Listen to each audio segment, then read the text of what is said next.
علامہ اقبال علیہ رحمہ کہتے ہیں میں بچپن سے ہی قرآن مجید پڑھنے کی عادت رکھتا تھا. آواز بھی بہت اچھی تھی اور ہمارے گھر کا ماحول ایسا تھا کہ میں قرآن مجید کی تلاوت کبھی بھی ترک نہیں کی تھی. ہماری صبح کا آغاز ہی قرآن مجید کی تلاوت سے ہوتا. لیکن آخری عمر جب ہوئی تو گلا خراب ہو گیا تو قرآن مجید پڑھتے تو تھے لیکن اس طرح لے سے پڑھنا مشکل ہو گیا. تو جس طرح لوگ حال پوچھتے ہیں جناب کیا حال ہے تو لوگ بتاتے ہیں کہ یہاں درد ہو رہی ہے اور یہ مسئلہ ہے یہ مسئلہ ہے. لیکن اقبال سے کوئی جا کے پوچھتا کہ حضرت کیا حال ہے تو اقبال کہتے کہ لطف قرآن سحر باقی نہ مان. باقی سارے مسئلے ٹھیک چل رہے ہیں. جو سحری کے وقت قرآن پڑھنے کا مزہ آیا کرتا تھا وہ مزہ مجھ سے چھن گیا ہے اس لیے کہ میرا گلا خراب ہو گیا. اللہ نے آپ کو سحری کے وہ لطف اور وہ مزے اور وہ سرور نصیب کیے ہیں. کبھی ان سے محروم نہ ہونا. اپنی صبح کا آغاز قرآن مجید کی تلاوت سے کرنا. اور اقبال نے اپنے ایک دوست کو لکھا, کتنی خوبصورت بات لکھی. کہا قرآن مجید کا مفہوم اور ترجمہ نہیں بھی آتا پھر بھی قرآن مجید پڑھتے رہنا. خالی ناظرہ قرآن مجید پڑھنے سے دل کا تعلق رسول اللہ کے دل سے جڑ جاتا ہے. اس لیے کہ قرآن حضور کے قلب اطہر کے اوپر نازل ہوا تھا. یہ سندیسہ ہے ہمارے خالق کا ہمارے نام. تو ہم اس کو سمجھیں کہ اس میں ہمارے نام پیغام کیا ہے, ہمارے نام میسج کیا ہے. اس کتاب اللہ پہ عمل کرنا یہ ممکن تبھی ہوگا اگر ہم اس کتاب کو سمجھ کے پڑھیں گے. یہ کتاب ہمارے نام پیغام کیا دیتی ہے, کہاں سے روکا ہے, کہاں سے اس کتاب نے ہمیں جو ہے وہ منع کیا اور کن امور کے بجا لانے کی تلقین کی ہے. اس کتاب کے تقاضوں کو سمجھنے کے بعد اس کتاب پر عمل کرنا یہ ہماری زندگی کا لازمہ ہونا چاہیے. لیکن افسوس ہم نے کتاب اللہ کے ساتھ جڑنے کی بجائے اس کتاب کو طاق پر سجا دیا اور اس کے مفاہیم سے ہم نہ آگاہ ہو سکے. اب تو تلاوت بھی موقوف ہوگی. کسی زمانے میں لوگ تلاوت ضرور کیا کرتے تھے, اب تلاوت بھی موقوف ہو گئی. عمل تو قصہ پارینہ بن گیا. ہماری زندگی اس کتاب کی مطابقت میں گزرنی چاہیے تھی.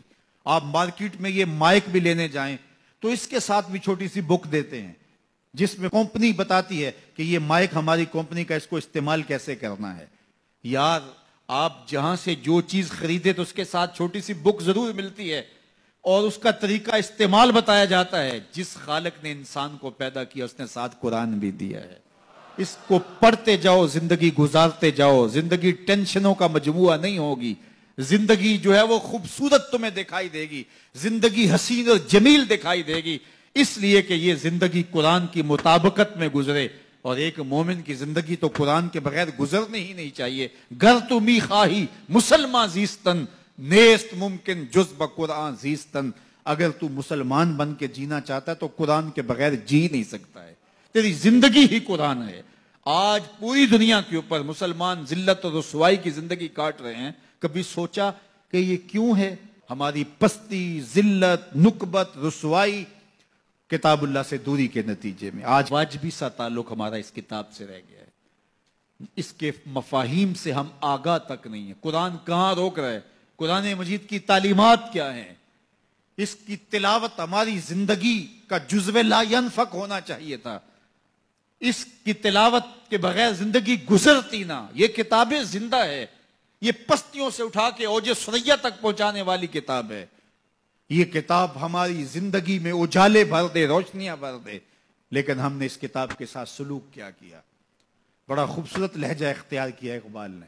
ببندے صوفی و ملا اسیری حیات از حکمت قرآن گیری بآیاتش ترا کار جزی نیست کہ از یاسین او آساں بمیری.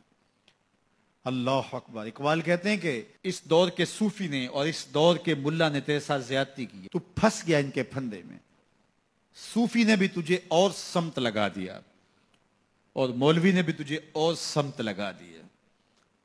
جو منصب تھا صوفی و ملا کا, تجھے جس راستے پہ ڈالنا تھا اس راستے پہ انہوں نے تجھے نہیں ڈالا.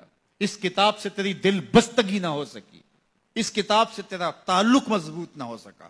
قرآن سے تجھے صرف اتنا سروکار ہے کہ جب تیرے بوڑھے کی روح اٹکی تو تو سورہ یاسین لے کے بیٹھ گیا. کہ میں اس کی تلاوت کروں اور اس کی روح آسانی سے نکل جائے. وہ کہتے ہیں اس میں کوئی شک نہیں کہ اس کی روح آسانی سے نکلتی ہے.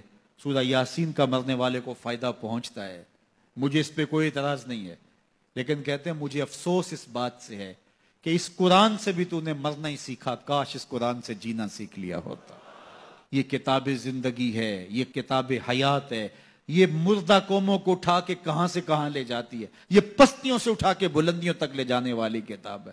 اس امت کے پاس اتنا بڑا نسخہ کیمیا ہو اور وہ در در رسوا ہو رہی ہو, تو اس کتاب سے دوری کے نتیجے کے اندر یہ سزا ہمیں کاٹنی پڑ رہی ہے.